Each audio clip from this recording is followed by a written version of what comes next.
my name is Alessandra and today I'm doing an About Me Q&A video. I wanted to come out with an About Me Q&A to kind of just break the ice. Who am I? Who is Alessandra? We're about to find out. So first question was kind of just my life in general. So I am Alessandra. I live in the Pacific Northwest with my partner and our cat.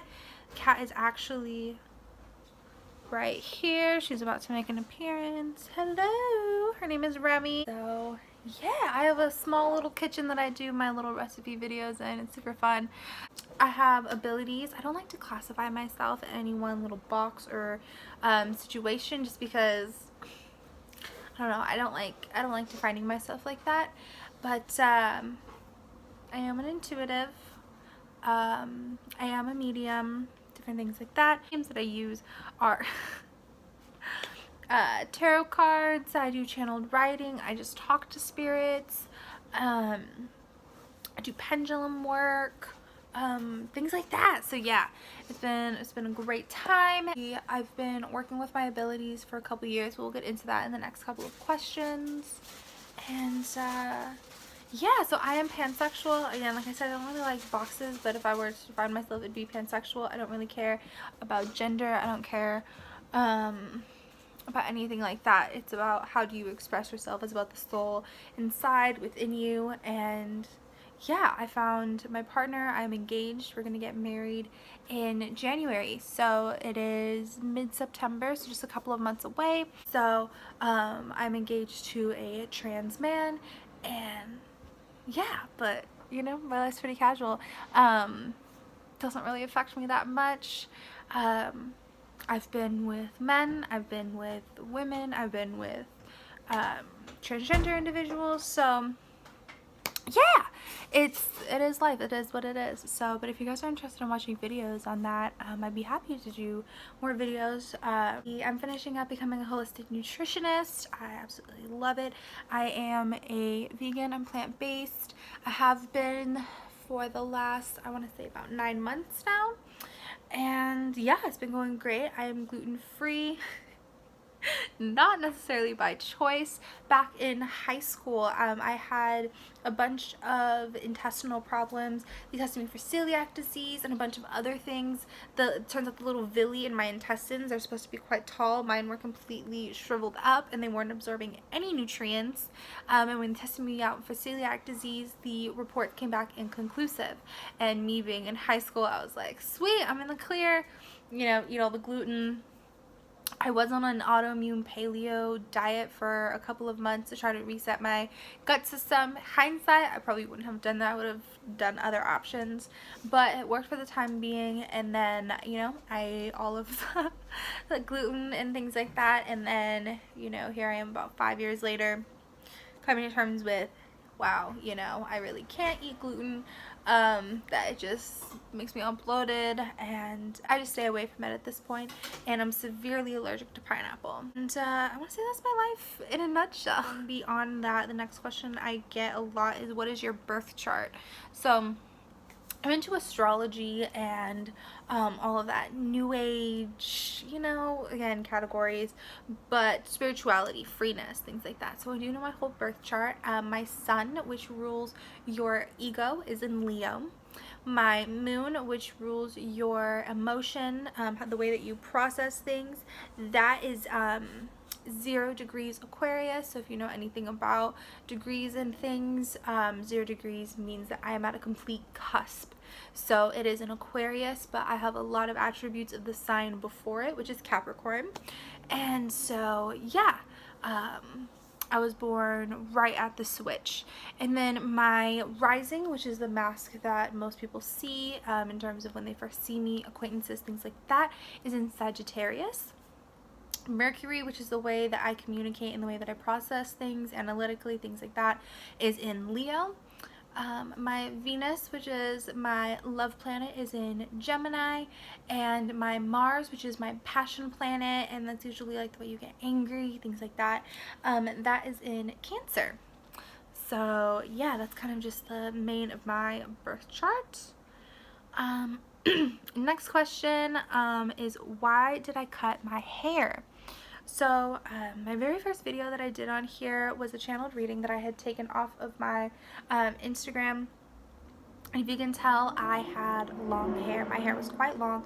It was past my chest, long curly hair, and I chopped it all off. I don't know if you can tell, it's quite short.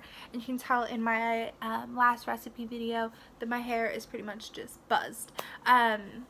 A lot of people were wondering why I did that, and I can do an entirely separate video on it. But to answer the base of your questions, I felt like cutting it. I felt called to do it. On the physical level, my hair was damaged from years of not taking care of the curls properly. It was getting frizzy. The curls were not in their ringlet fashion. I had it up in a bun all the time, so it had that natural kink. I had a lot of breakage down below from my hair being constantly in a bun and rubbing. Just different things like that. So I just wanted to completely regrow it back healthily. And then on a metaphysical side, I believe that hair has a lot to do with your spirituality and connected to all of that. And so I wanted to cut everything off, basically. Any past trauma, all about like past situations and things that I've just shed in the last couple of months. You know, it was still clinging in my hair. I had learned a lot of lessons. I have heavily catapulted my growth in the last like 3 months, 6 months, and I needed all of it gone. I needed all of the attachments that were physically in my hair as my hair was growing out throughout it. So yeah, I just cut it all off, and I'm letting it regrow out as I'm redefining myself and who I am, and redefining myself as not having definitions either, which is really beautiful. So yeah, that is why I cut it. I am not going crazy. I'm not having a quarter life crisis. If anything, I feel more myself than I have ever felt in my life. I feel really connected to who I am. I am living out my dreams. I'm living out who I want to be. When I imagined the ideology of who I'd be at this age and this timeline, I'm living it out, you know? So I'm not having any sort of crisis whatsoever. I'm not suddenly going gay and changing my identity. I've been queer for years, basically.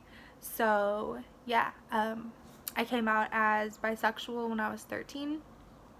Came out as lesbian when I was like 16, 17.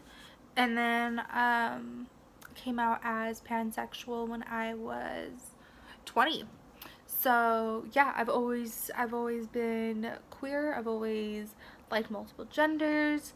I've always been sure and proud of that and who I am. So rest assured, no crisis is going on, no sudden change in who I am or anything. Yeah, I just wanted to chop it all off and just regrow back within my power, regrow back the curls in a healthy manner. So, and a lot of the questions that I got otherwise were about my abilities. So, how did you know that you were a medium? I first had my first experience with a spirit, and I can do an entire video on it if you're curious about it. Let me know. I was 9 years old, and I was home alone, and a spirit showed up in my house, appeared in front of me, and my dog went to attack it. Seeing the dog attack this full-bodied spirit in front of me, I was like, wait, because the dog was like dead asleep on the couch. And then it just took off. So I was definitely scared about it, which was another question that I get. Do your gifts, at first, did your gifts scare you? Yes. My gifts terrified me in the beginning. I wasn't even sure what they were, what was going on. And so that was about 9, and I had other instances over the next couple of years.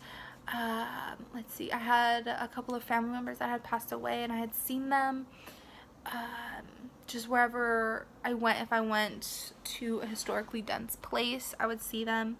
And again, that happened until I was about 13. I went on a trip in 8th grade. You know, most schools in 8th grade go to Washington, D.C. My school did that.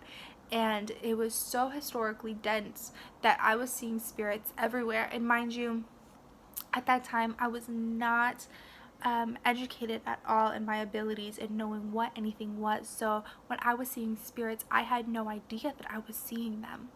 And so I was terrified that entire trip, 13 years old. I had an instance, which I'll probably do whole videos on it because they're really interesting, where I felt like I was taken back in time and watched a scene basically happen from history. And I was so terrified that I projected a wall at that age. And I had that wall up until I was about 20 years old, so that's 7 years. And then at about 20 years old, I was like, you know, I gotta work on my abilities. I gotta figure this out and get used to it, because I can't keep running from it. And the older that I got and the more progressed that it got, the more I realized that I were given these for a reason, and that I am meant to act on my gifts and my abilities, to be able to help people and serve other people with them, which is what I do now, which is phenomenal, with my intuitive readings and different things like that. So yeah, it was very scary at first. Even when I began work on other people with my intuitive readings and things, it would almost scare me a bit how accurate they were. The fact that they would come true, statements that I would, so when it was a written channeled writing, and then I would give it to clients, just the accuracy of them, you know, like a specific time frame that I had put in that specific time frame, something happened or came true or what have you. The accuracy of it was really scary at first. Sometimes I still have moments where I see full-bodied spirits and things like that, and I'm taken aback a bit, but I remember who I am and that I'm always protected and things like that. So I come a very far way, and yeah, I do also offer services to help other mediums get in touch with their psychic abilities and get comfortable with it. But it's definitely always a learning process. And so another question playing off of that is, how do you handle visits with spirits? And when you talk to spirits, do you know what you are doing, or are you in a trance? So I will there are two different questions, but they kind of play off of each other. So when I get visits from spirits, it comes in a couple of different ways depending on how evolved the spirit themselves are. If they're really evolved, then I am able to actually see them and communicate with them. I'm able to hear their voice in my head right back when they answer questions. So yeah, I'm usually able to actually communicate with them. I remind myself that I'm grounded, because sometimes the energy vibration of having more than one frequency in my space, it can give off a very similar feeling of anxiety. So I just remind myself that I'm safe and protected, and that I have tools. I can banish them if I don't want them around. If they're going to not be a good spirit, then I can just send them away, tell them to go. So yes, and I am able, for the most part, 99% of the time, am able to know what I'm saying when I talk to spirits. I know what I'm doing. My higher self does take over, but even my vessel, if I'm still in my vessel self versus higher self, if you will, I'm still able to communicate with them. I still know what's going on. I know what I'm doing. There have been instances, like when I was in Washington, D.C., when that incident that really scared me, I would definitely say I was in a trance for that, where I don't really know what I'm doing. So, yeah, I've definitely come a long way when it comes to talking with them. I'll actually write things down. I'm much more comfortable when I talk to my own spirit companions. I have a couple of spirit guides. Down visits from them often. A bit of channeled writing form, because since that is a way that I communicate with them, it's a bit more gentle. Yeah, it's kind of the best way to say it. It's a bit more gentle when you talk to them. That was pretty much, those are all the main questions that I got now, and I'm running out of time in terms of this video. If you have another question, feel free to either leave them here. You can follow me on Instagram at Hear My Leo Roar or totalwellnessmbs, and I can gather questions up to do another one of these later on, one on just abilities if you'd like. Thank you everyone who has asked their questions, submitted one. I love you all and I appreciate you all, and I'm sending you all loads of love and lots of blessings.